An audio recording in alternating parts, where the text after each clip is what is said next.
thank you very, very much. We're going to have a tiny bit of overlap, but I'll try to skip over that as much as I can. We only have a few minutes. We're asked to keep this between 8 and 10, so there is just so much in this field because it touches everything. It's every business model, every piece of the business, from making money, making payments, operations, the HR, every bit of every business is affected by this, and it's the solutions are not here. They're not point solutions. They're not anything small. It's really the solutions here have to be very large and they have to be very profound. So there is so much to cover with this, but we're going to try to focus on a few threats that really stand out as big and different, and ones that have been changing quite a bit over the last several years.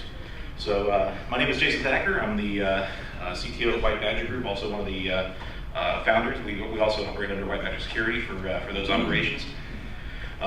We do a number of things with our company. Security assessment being one of our biggest ones, but more recently, a lot of consulting, but specifically the investigation part. Anytime that a company loses money, loses data, suspects a breach, many times the FBI will get involved, Secret Service, depending on who's been breached, by whom, and why, and what's been lost. So we get involved there because those certain agencies have a limited amount of depth with which they can dive into private organizations. So generally we'll be brought in to do a lot of the investigation and cleanup work on that side. And then education, of course. Like I said, the solutions here are very big. They're bigger than the few of us can deliver. It doesn't really matter even how many of us there are. We can't deliver to everybody simultaneously what really is needed. So education tends to be one of the best pathways to make change and make things better. For those of you who are awake this morning, that is my real name, and that is actually what I do too. So moving along. What we're going to talk about briefly before we really dive into much of anything else, threat modeling is extremely important. That's one thing that when I'm talking to people who aren't familiar with the information security side of things, they tend to get sort of pigeonholed in one piece of what threats are and why they operate that way. So it's important to really have a bigger idea of what they are, why, and you'll see why that's important in a few moments. But then the threats we really want to focus on delivering sort of an introduction to today are organized crime, corporate espionage, and the cyber war, state-sponsored or rogue. The anonymous would be sort of a hacktivism, a rogue, where, for example, China's attacks on various pieces of infrastructure would be state-sponsored. And then at the very end, solutions. So threat modeling. When we're looking at the various threats, you always have to ask a number of questions to really understand what the whole threat is all about. And that obviously starts with who. Who wants your stuff? Who is initiating the threat? And you really fall into two buckets there: insiders and outsiders. Insiders being people within the organization, whether that's a government, a private organization, or just yourself. Versus outsiders, people who have no knowledge or given access to that system. What are they after? Usually, it all boils down to money. In some cases, it's going to boil down to revenge or some sort of personal psychological gain, but almost always money. How? There are three different ways that security is broken. And any security system can really be modeled into three different categories: electronic, physical, and human. Electronic being your computers, your software; physical being your buildings, your doors, your alarms; and the human being the folks that are running everything. And you can actually have different attacks that attack each one of those individually or simultaneously to achieve the effect of breaching your security. And the one that people really get hung up on is why. You think to yourself, you have a laptop in front of you, it has pictures of your kids, and that's about it. Why would somebody want that? And it's really not important. The important part is, it really boils down to, again, money. The why is they make money out of it. The better question is how. how are they going to get money from what you perceive to have no value? In many cases, they're going to be using the computer hardware itself. They're going to be using it to launch different attacks. They're going to be using it to whether or not you actually store things on that machine. You sometimes put things through it. For example, you might not have all of your credit card numbers in a text file on your desktop, but you do occasionally type it into a web browser. So that's data in motion versus data at rest being there. But the first three are definitely the more important there. The why is more important when you're looking at counterintelligence situations or more of the advanced persistent threat types of things that really help you investigate further and anticipate what the next move might be. So within all of this, you really have two big buckets that the threats will fall into. One be untargeted, and the other is targeted. Targeted attacks are almost always successful because there's an incentive that you've already been selected as a target, or something specific has been selected as a target, and there is along with that a reward that goes along with being successful. So much higher success rate versus untargeted. So moving forward off of that, organized crime. Joe mentioned earlier this is not just college kids playing around, people who are too bored and have too much free time attacking your machines. There is a full and robust economy that runs this. Russian Business Network, RBN, is a major actor in this space. That's not so much one organization as a collective of small organizations and individuals that operate under the same name, but it is a full-fledged economy that there have actually even been some recent videos released that were sort of leaked. These folks will have meetings about ROI on data that they steal from you. They're calculating their risk. They're calculating their profit. They're calculating they're having this in boardrooms. They give parties, cars, bonuses in gold bullion to people who they're best business people who are participating in the network. This is everything that you think about the big corporations do. You made sales for this quarter. You're going to the Bahamas. The same thing, except it's happening usually in Eastern Europe, and they're stealing your data, and you don't get to go to the Bahamas. They do. But it's all there, and they have a huge focus on profit, and that trickles down to every last piece of how the economy works, down to who's writing the malware.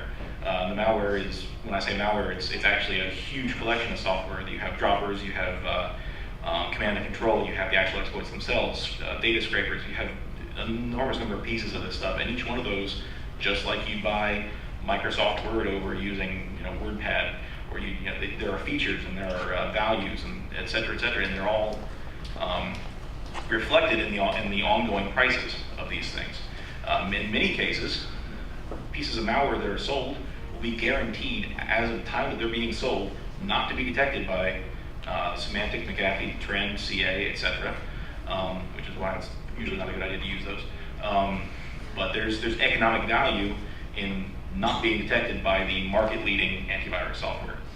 So it's any way that you can think about an economy and how that works and how it influences and where the risks and rewards are, it translates directly into this. So yeah, specialties and subspecialties. So as I was talking about malware earlier, there are ways to cash out anything that you steal. Say you steal 1 million credit card numbers. What do you do with that? You go shopping at Amazon and order 1 million things? No, you shove that into a completely automated system where sellers and resellers of capacity of cash out type of operations will buy those or pay money for those chunks of data, and those chunks of data are going to be valued differently if they have just the credit card number or the CVN number, or they're going to have the address, or that they are American Express cards in the U.S. versus Visa cards overseas, etc. Those all have different values per record, and they're sold on a daily basis with those markets, reputations, etc. So here's a quick overview, and this is way simplified on how this works. This could fill a gigantic plotter full for a full of flow charts. But the way that these typically work is that they lure and compromise the victims, steal the victim's data, turn that into money and profit. And of course, just like any other business, you take a certain amount of those profits and you put them back into developing the business. Every part of this, with the exception of the profit, that's where you go get a yacht and whatnot. Every other part of this, you can actually buy the capacity from somebody else. You don't have to be technically competent to do any of this. All you have to do is, well, usually speak Russian, but you have to, and read Cyrillic, but really all you need to do is have a pocket full of money to invest in your entrepreneurial spirit. Within each of these, and these are very, very small, and I did that on purpose, those are specialties, a very small selection of specialties within each of those. Under each of those, there's just a whole web of subspecialties, and ones that bridge different sides and whatnot. But each of those you can buy separately in an open market with reputation and ongoing price fluctuations and values and et cetera. And it's very, very, very robust. There is no one place you can go to bust it up. There is no one thing you can do to fix it. It's all coming at you in parallel. And this is what is driving at least, well, I'm going to say half. It's the numbers are not really with me for the actual number of compromised machines, but one big side of the ongoing threat coming in from the outside, the outsiders coming in. And that is this economy that drives better malware, not being detected, better use of your money, more efficient and less detectable use of your data. So get your credit card number stolen. Are you going to notice it if they buy a Ferrari with your credit card? Probably. Are you going to notice it if some innocuous sounding flower company that they set up to accept these false payments starts hitting your credit card for $13 and then $43 and then $57 and then $96 month by month by month by month, and you're doing this a million at a time, month by month by month. It's designed, and they actually hire psychologists to write the emails, come up with the names for these organizations, and craft it in such a way that, again, they're calculating ROI here. They're calculating their risk versus reward. They're calculating their profit margins. They are working through all of this to make sure that they make as much profit as possible. So that's the malware economy. That's how organized crime is working, and when it's organized, it's very organized. And a lot of that's happening again, Eastern Europe, some of it Southeast Asia, not so much China. They already have all our money, but some other places. Spam generally comes out of the U.S. When they say spam comes out of the U.S., that's true, but that's just the last hop. It's actually being sent from elsewhere, initiated elsewhere, and then hops out into the public in the U.S. But those are those actors over there. Corporate espionage, and I'll try to go quickly through this one since I spent a lot of time on the last one. Corporate espionage is something that's generally thought of as mega billion corporation versus mega billion corporation sending in spies and James Bond and whatnot. No, it really exists on every level, from doctor down the street looking up the name of some competition and noticing that, logging into Gmail and, oh, this guy's Gmail account's password is password. I wonder what he's doing. That counts. Really, it's any time that you're using stealthy methods, and that's the focus, is stealthy methods to make financial gain, some sort of a gain in profitability or ability to compete against somebody else. That's what that's all about. It can also be nation states versus large organizations, all the way up to what I talked about earlier. Not really going to get a whole lot into each of these. I trust that you can all read. But it's something that's big, and it's something that's happening more because it's a lot easier.